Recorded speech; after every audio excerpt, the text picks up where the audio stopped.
자, 우리 오늘 방금 읽은 마가복음 14장 22절에서 26절까지의 말씀은 예수님께서 친히 이 땅에 계실 때 우리 인간들에게 직접 하나님 자신이 그렇게 우리에게 제정해서 지키라고 그렇게 신앙의 유산으로 남겨준 성찬에 대한 그런 기록이 여기 남아 있습니다.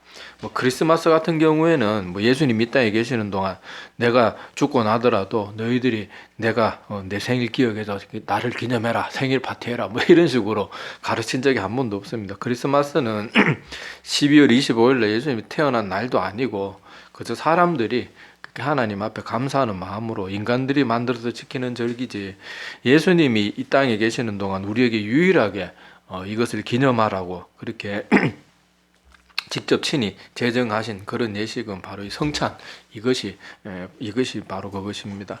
자, 오늘 마가복음에는 나를 기념하라 요 말이 빠져 있는데, 자, 누가복음에 보면 누가복음 22장 19절에서 20절 보면 제가 읽어드리겠습니다. 여기는 이렇게 적혀 있습니다. 또 떡을 가져 감사기도 하시고 떼어 그들에게 주시며 이르시되 이것은 너희를 위하여 주는 내 몸이라, 너희가 이를 행하여 나를 기념하라 요 말이 들어 있습니다. 기념하라 하시고 저녁 먹은 후에 잔도 그와 같이 하여 이르시되 이 잔은 내 피로 세우는 새 언약이니 곧 너희를 위하여 붓는 것이니라, 그렇게 말하면서 누가복음에는 예수님의 하신 말씀이 조금 더 구체적으로 적혀 있습니다. 그리고 사복음서에 기록된 내용들을 종합해서 사도 바울이 고린도전서에, 요거는 우리 성찬식 때 요 본문을 많이 읽어주는데 고린도전서 11장 23절에서 26절은 사도 바울이 잘 정리해서 성찬에 대한 그 말씀을 남겨준 것이 여기 기록이 되어 있습니다. 제가 읽어드릴게요. 내가 너희에게 전한 것은 주께 받은 것이니, 내가 지금 너희들한테 편지글로 남기고 있는 이거는 내가 정한 게 아니고 바로 주님께로부터 받은 것이다, 그렇게 밝히고 말하고 있습니다. 곧 주 예수께서 잡히시던 밤에 떡을 가지사 축사하시고 떼어 이르시되 이것은 너희를 위하는 내 몸이니 이것을 행하여 나를 기념하라. 여기도 기념하라 말이 나오고요. 식후에 또한 그와 같이 잔을 가지시고 이르시되 이 잔은 내 피로 세운 새 언약이니 이것을 행하여 마실 때마다 나를 기념하라. 여기 다시 한번 또 반복해서 나옵니다. 자, 너희가 이 떡을 먹으며 이 잔을 마실 때마다 주의 죽으심을 그가 오실 때까지 전하는 것이니라. 이렇게 하면서 성찬이 어떤 의미를 가지고 있고 또 친히 주님께서 정해주신 그런 예식이라는 것도 밝히고 있고, 또 이거는 언제까지 계속돼야 된다고요? 주님께서 다시 오실 때까지. 뭘 전하라 그랬어요? 주의 죽으심을 전하래요. 자, 예수님이 이 땅에 오셔가지고 여러 가지 많은 좋은 일들을 하셨습니다. 그런데 예수님이 이 땅에 우리와 똑같은 인간의 몸을 입고 오신 제일 중요한 이유가 뭘까요? 그거는 죽어주시기 위해서 오신 거예요. 죽어주시기 위해서. 뭐 때문에? 우리 죄 때문에. 인간 스스로는 자기 죄 문제를 해결하지도 못하고 한평생 사는 동안 죄가 많으면 많아졌지 죄가 줄어드는 사람은 없어요. 그냥 사는 동안 자꾸 죄가 아무리 노력해도 내가 뭐 10대 때 저질렀던 죄, 또 20대 30대 되면 또 다른 새로운 죄들이 등장을 하고, 또 나이가 들면 사람이 괜히 또 완악해지고 또 막 고집스러워지는 그런 모습들도 있고, 아무리 바르게 살려고 애를 써도 나도 모르게 요거는 이제 고쳐졌구나 싶으면 또 다른 뭐가 툭 튀어나오고, 이것도 이제 조금 이제 또 나이가 들면서 요것 좀 수그러들면 또 뭐가 또 튀어나오고, 계속 그런 식으로 사람은 끝도 없는 죄 가운데 벗어나지를 못하는 그런 인생입니다. 그리고는 그 죄 때문에 우리 인간은 다 심판받아서 지옥에 던져질 수밖에 없는 그런 운명을 누구나 다 가지고 있었지만은 그것을 너무도 안타깝게 여기고, 또 우리 인간을 죄가 있음에도 불구하고 여전히 너무도 사랑하시는 분이 인간 스스로는 도저히 죄를 이기지 못하니까 하나님께서 대신 우리 인간이 대신 저지른 그 모든 죄와 죄값을 대신 다 짊어지고 죽어주시기 위해서 이 땅에 오셨어요. 그래서 예수님이 이 땅에 있는 동안 뭐 교회 이런저런 절기 많이 만들어가지고 너 맨날 나 기념해야 돼 이렇게 말하지 않았어요. 딱 하나, 이 성찬을 하나 정해주시고, 그리고는 이것을 통해서 주의 죽으심을 기념하고 전하라. 그걸 가르쳐 주신 거예요. 요즘은 성찬식 때도 이 예수님의 살과 피 그리고 성찬 때 받는 떡과 포도주에 대한 의미만 성찬식 때는 항상 그 말씀만 똑같이 전하면 되는데, 안타깝게도 목회자들은 이상한 자존심이 있어가지고 똑같은 설교를 하면 안 된다고 생각하는 경향이 있어요. 그런데 요즘 안 그래도 모든 설교에 십자가도 없고 회개도 없고 뭐 구원 받아야 된다 뭐 그런 절박함도 없고, 맨날 축복이고, 어떤 목사님은 그냥 1년 365일 내내 사는 얘기하고 뭐 심파극 같은 얘기는 하다가 끝나는 그 경우도 많은데, 우리는 이 성찬식 때는 다른 설교할 필요가 없어요. 딱 예수님이 정해줬잖아요. 성찬 때는 뭐 전하래요? 떡과 포도주가 의미하는 거. 그거 전하면 되는 거예요. 성도들이 목사님 매번마다 성찬식 때마다 똑같은 말 안 해. 아니 그런 거에 뭐하러 그 사람이 막 주눅이 들어가지고 성찬식 때 아무 성찬하고 관련도 없는 그런 말씀을 왜 전합니까? 분명히 예수님이 너희는 이 떡과 포도주를 마시면서 이게 뭘 의미하는지 그거를 너희들이 알고 기념하라고 말씀하시잖아요. 자, 여기서 뭐라고 말합니까? 여기 떡을, 오늘 본문 말씀으로 돌아가 보세요. 자, 여기 보면 예수께서 떡을 가지다 축복하시고 떼어 제자들에게 주시며 이르시되 받으라, 이것은 내 몸이니라. 그러니까 너희가 떡을 먹을 때는 뭘 생각하래요? 예수님이 인간의 몸을 입고 이 땅에 오셔가지고 그렇게 십자가에서 그렇게 채찍에 맞아가지고 온몸이 찢기고 그렇게 십자가에 또 못 박히고 창에 찔리고 했던 그 몸을 기억하라는 거예요. 그리고 포도주를 주면서 또 뭐라고 말합니까? 24절에 보면 이 포도주를 주면서는 나의 피 곧 언약의 피니라. 그러니까 이 피는 이 성경에 보면요, 이 구약 성경 레위기 17장 11절에 보면 제사함에 왜 피가 필요한지 적혀 있습니다. 자, 제가 읽어드릴게요. 레위기 17장 11절입니다. 육체의 생명은 피에 있음이라. 내가 이 피를 너희에게 주어 단에 뿌려 너희의 생명을 위하여 속하게 하였나니 생명이 피에 있으므로 피가 죄를 속하느니라. 그렇게 말씀하시면서 예수님이 굳이 우리와 똑같은 인간의 몸을 입고 오셔가지고 십자가에서 그렇게 많은 피를 흘리셔야 했던 이유가 바로 누군가의 죄, 어떤 사람이 저지른 죄를 용서 안 받기 위해서 반드시 뭐가 흘러야 된다고요? 피가 필요하대요. 피가. 그래서 구약에서는 계속 내가 죄를 짓는데 동물이 대신 피를 흘리면서 죽어가는 걸 보여주면서 사람이 어떤 죄를 지으면 그 죄에 대한 끔찍한 대가가 반드시 따라오고, 그 죄는 그 죄 때문에 나만 해받는 게 아니고 아무 짐승 없는 죄들. 이거 보세요. 아담과 하와가 타락하니까 지구가 어떻게 됩니까? 지구가 다 오염되잖아요. 그전에는 에덴 동산에서 농사도 지을 필요 없고 뭐 추위나 배고픔도 없었어요. 그런데 인간이 죄를 딱 지으니까 그때부터 성경에 나오잖아요. 막 땅이 가시와 엉겅퀴를 내고 아담은 또 어떻게 해야 된다고? 한평생 막 농사 짓는 수고를 해야 너희가 먹을 것을 얻게 될 것이고, 또 여인은 어떻게 돼요? 해산의 고통. 다른 동물들이 사람만큼 해산의 고통이 심한 동물이 없습니다. 다른 동물들은 어때요? 새끼 놓고 나도 그냥 뭐 뻘뻘뻘 뛰다 다니고 뭐 할 거 다 하잖아요. 여러분 집에 기르는 닭들이 달걀 하나 낳았다고 몇 날 며칠 막 산후조리원에서 미역국 먹어가면서 조리받나요? 아니잖아요. 그런데 이 모든 것이 사람이 죄를 지으면서 이 땅의 모든 죄와 저주와 죄와 저주가 아니라 저주와 모든 고통과 고난, 이 모든 것들이 인간의 죄 때문에 찾아오기 시작한 거예요. 그래서 구약에서부터 죄는 이렇게 내가 죄를 지었지만은 아무 죄도 없는 짐승이 저렇게 비참하게 온몸이 조각나잖아요. 재물 구약 성경에 레위기 같은 데 보면은 그 재물을 어떻게 합니까? 각을 뜬다 그러잖아요. 온 그 뭐 신체를 다 분리하는 거예요. 다 분리하고 내장까지 다 분리하고 그래가지고 또 태워 바치고 버릴 건 버리고, 내가 하나 지은 죄 때문에 아무 죄가 없는 짐승이 이렇게 산산조각 나고 피를 흘려야 되는 거예요. 보면서 죄가 얼마나 무서운 건지를 알라는 거예요. 그리고 또 뭘 보여주시는 거예요?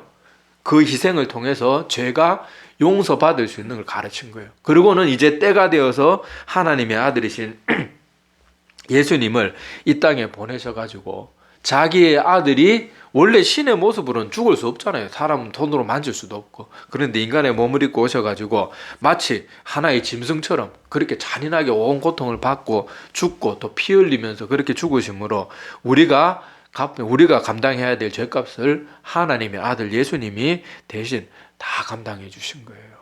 그래서 이사야서 53장 5절에 보면 이런 말씀이 있어요. 이거 유명한 말씀이라 다 알죠. 자, 그가 찔림은 누구의 허물을 인하며?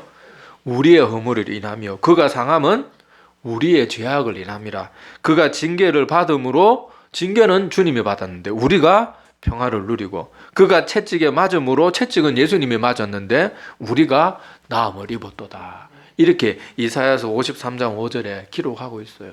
다 우리가 당해야 될 거잖아요. 우리가 지은 죄 때문에 우리가 찔림을 당하고, 우리가 상함을 받아야 되고, 우리가 징계를 받아야 되고, 평화나 그런 자유를 빼앗겨야 되는데, 그리고 피 흘리고 살이 찢기고 이런 거는 죄 지은 그 사람이 당해야 되는데, 예수님이 대신 다 감당하시고, 오히려 그 결과물들, 그 결과물들인 찔림을 인해서 그 찔림 대신 찔려주시고, 대신 그 몸이 상하고, 징계를 대신 받고, 채찍을 맞고, 그렇게 하면서 우리가 감당해야 될 그 모든 죄값을 대신 다 갚아주신 것이 바로 주님께서 하신 일들입니다. 그리고 이 성찬에 관련된, 예수님이 직접 이 땅에 계실 때 다른 절기는 너희들이 뭐 만들어서 지켜라 한 번도 하신 적 없어요. 그런데 이 성찬만큼은 예수님이 잡히시기 전날 밤에 이렇게 제자들을 모아놓고, 이제 예수님이 곧 내일이면 십자가에 못 박힐 것을 아시고 제자들에게 가르쳐 주신 거예요.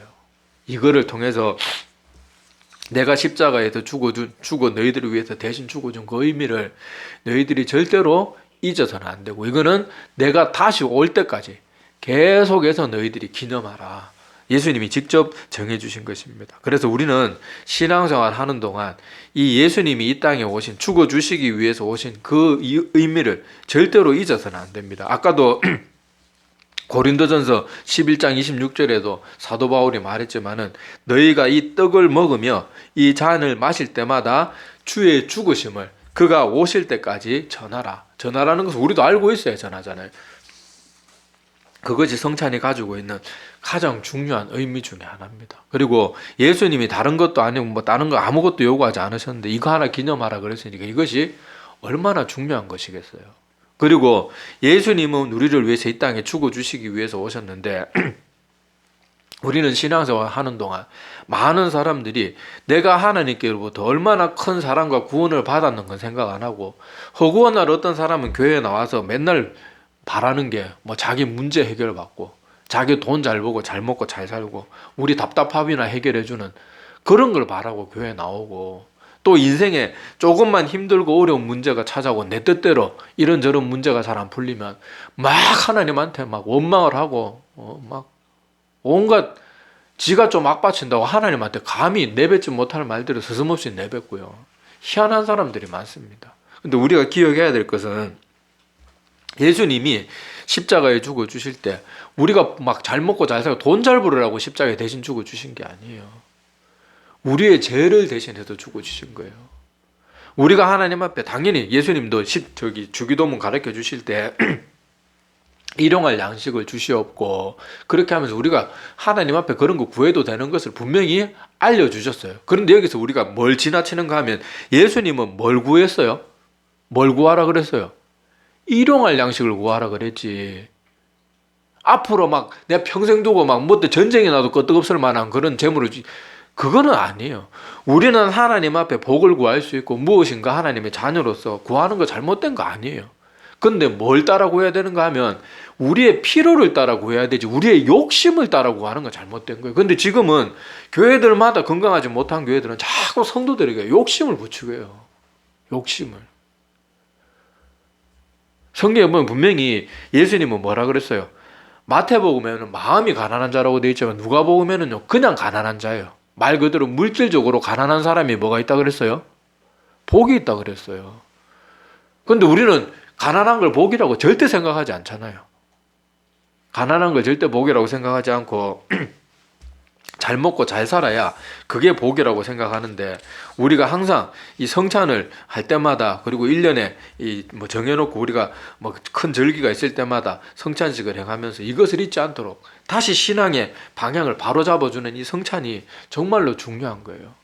예수 믿는 것은요 다른 것 때문에 믿는 게 아니에요.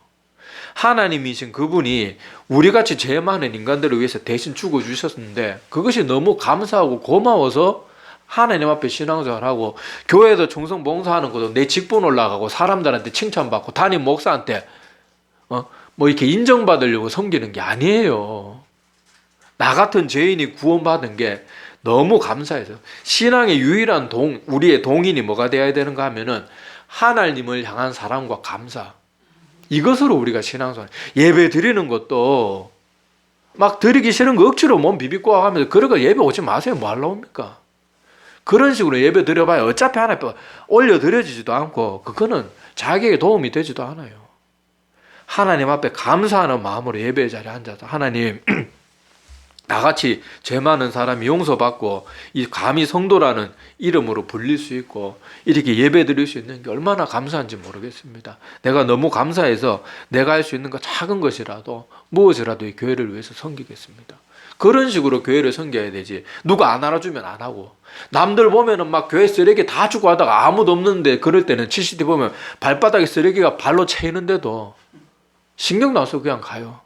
남들 앞에서는 그렇게 열심히 믿는 척, 혼자 거룩하게 잘 믿는 척 하면서,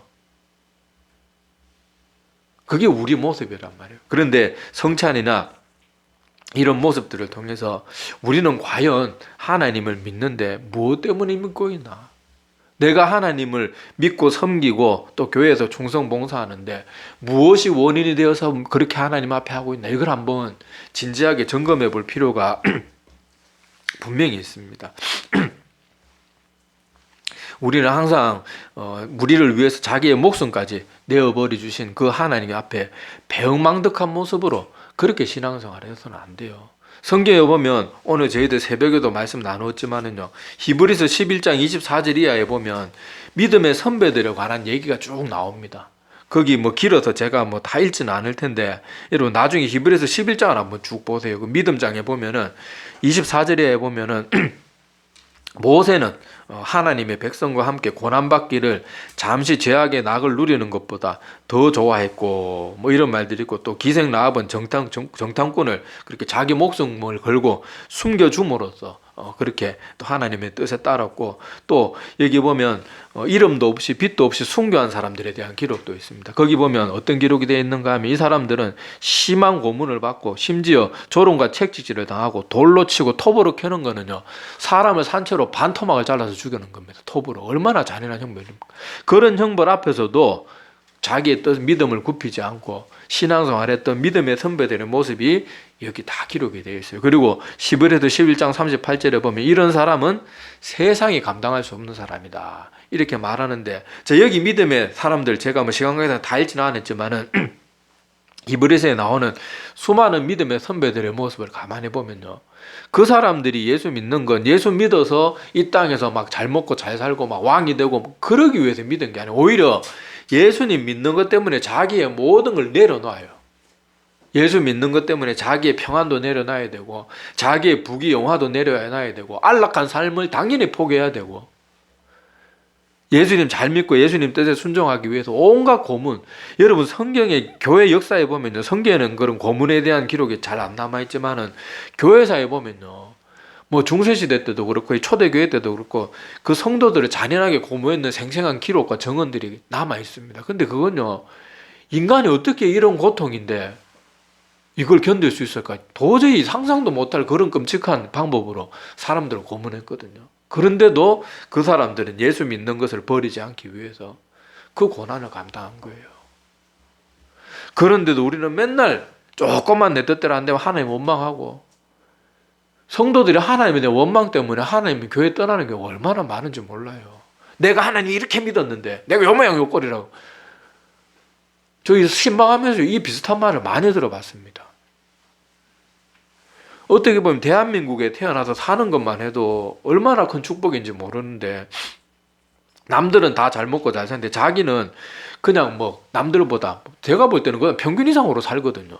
근데 자기 형제들은 막 다 막 대단한 사람들이야. 근데 자기는 뭐 그저 자기 집 하나 갖고 자기 뭐 사는, 요즘 여러분 빚 없이 자기 집이 있어도 삼시세끼 걱정 없이 사는 것만 해도 평균 이상이거든요. 그런데도 우리 형제 다 잘 사는데 나는 요 모양 요 꼴이라고, 하나님 나한테 준 게 뭐 있냐 그러면서 막 목사 앞에서 막 악을 쓰고요. 그런 사람들을 저 지금 러시아 저 전쟁통에 던져놓거나 아니면 북한 땅에 던져놔 보세요. 아이고 내가 다시는 안 그러겠습니다. 내가 한국 땅에 다시 돌아갈 수만 있으면 제가 무슨 짓이라도 하겠습니다. 안 그러겠냐고요. 그런데도 조금만 뭐 마음에 안 들면 하나님 앞에 원망을 하고요. 감히 입에 담지도 못할 말들을 하고요. 그런 인간을 용서해 주시는 하나님의 사랑이 저는 이해가 안 돼요. 저 같으면은요, 감히 원망 불평하고 하나님 앞에 대들고 이러면요, 당장에 그냥 번개를 내려가지고 그냥 흔적도 없이 그냥 막 원자분해를 시켜버릴 거예요, 그냥. 근데 하나님은 그렇게 하고 회개하면 또 용서해 주시는 거예요. 하나님의 사랑이 정말로 이해할 수 없는 하나님의 큰 사랑입니다. 그래서 저는 한 번씩 그런 생각을 해요. 여러분들도 한번 그런 생각해 보세요. 내가 아까도 뭐 예를 들었지만은 내가 지금 북한에서 태어났다면 나 신앙생활하고 지하교회 가서 목숨 걸고 예배 드릴 수 있을까? 내가 이슬람 문화권에 태어났다면 내가 주변 사람들 막 교회 드리는 예배 예수 믿는 거 들키면은 언제 어떻게 될지 언제 칼 맞고 죽을지 모르고 언제 테러 당할지 모르는데 내가 예수 믿는 믿음 지킬 수 있을까? 한번 생각해 보세요. 그리고 내 믿음이 진짜일까 한번 생각해 보세요. 사람들이 요즘 신앙생활 하는 사람들은 하나도 하나님 똑바로 안 믿으면서 이런 생각 자체를 안 해요. 여러분 한번 진지하게 생각해 보세요. 내가 북한에 태어났으면 신앙생활 할 수 있을까? 여러분 이게 단순한 문제 구체적으로 한번 생각해 보세요. 내가 발각되면 나만 죽는 게 아니에요. 내 가족, 내 어린 처자식들까지 다 죽습니다. 안 죽어도 아우지 탄광에 죽을 때까지 가서 거기서 온갖 노동 당하고 여자들은 성착취 당하고 온갖 고난 당하면서 죽을 때까지 거기서 먹는 것도 제대로 못 먹고 죽어야 돼. 내 가족들이. 그런데 이렇게 편안한 가운데 신앙생활 좀 열심히 합시다. 기도 열심히 합시다. 예배의 자리 지킵시다. 성경 조금만 좀 열심히 읽읍시다. 이 말하면 듣기 싫어가지고 인상을 쓰고요. 내가 과연 구원받는 백성일까 한번 생각해 보라니까요. 이런 질문 앞에서 목사님 저도 자신 없어요. 내가 북한에 가면 신앙생활 할 수 있을까? 나 하나 때문에 내 가족이 다 비참하게 죽는 꼴을 내가 참으면서까지 예수 믿을 수 있을까? 생각해 봐야 돼요. 예수님은 우리를 위해서 십자가에서 모든 고통, 고난, 조롱, 막 얼굴에 침뱉음을 당하고 따귀를 맞고요. 자기 피조물들에게 그 모든 멸시를 다 당하고 죽을 때도 가장 부끄럽고 수치스러운 모습으로 가장 고통스럽게 죽는 게 십자가행이거든요. 그걸 해주신, 그런 것을 다 우리를 위해서 해주신, 아낌없이 내어주신 하나님을 믿는 우리가 나는 지금 무엇 때문에 신앙생활을 하고 있나? 나의 신앙생활은 바른 모습인가? 내가 예배 드리는 모습이 올바른 모습인가? 생각해 봐야 돼요. 진지하게 생각해 봐야 돼요. 예배 때도 그저 하나님 말씀 듣는 거는 관심도 없고 맨날 여기저기 엉뚱한 생각이나 하고 그래서는 안 돼요. 예배 드릴 때는 정말 하나님이 오늘 나에게 무슨 말씀을 주실까?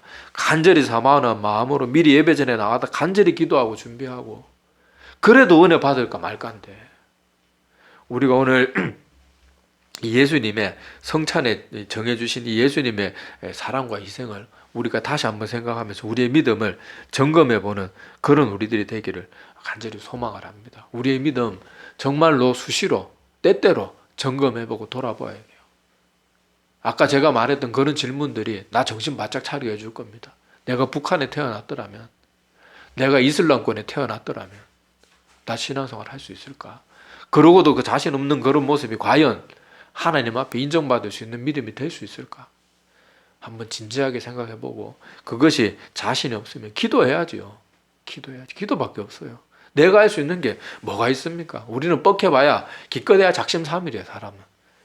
열심히 하나님 앞에 기도하고 구하고 믿음이라는 것이 내 노력만큼 내 노력과 내 결단만으로 되는 게 아니기 때문에 기도하고 그렇게 하나님 앞에 참된 믿음으로 살아갈 수 있도록 구원에 이르는 참된 믿음을 반드시 소유할 수 있도록 그렇게 해달라고 그렇게 기도하는 그런 우리들이 되었으면 좋겠고 다시 한번 성찬의 의미를 생각하면서 하나님이신 그분이 우리를 위해서 얼마나 큰 사랑과 희생을 베풀어 주셨는지를 다시금 마음에 생각하고 새기는 시간들이 되기를 소망합니다. 기도드리겠습니다.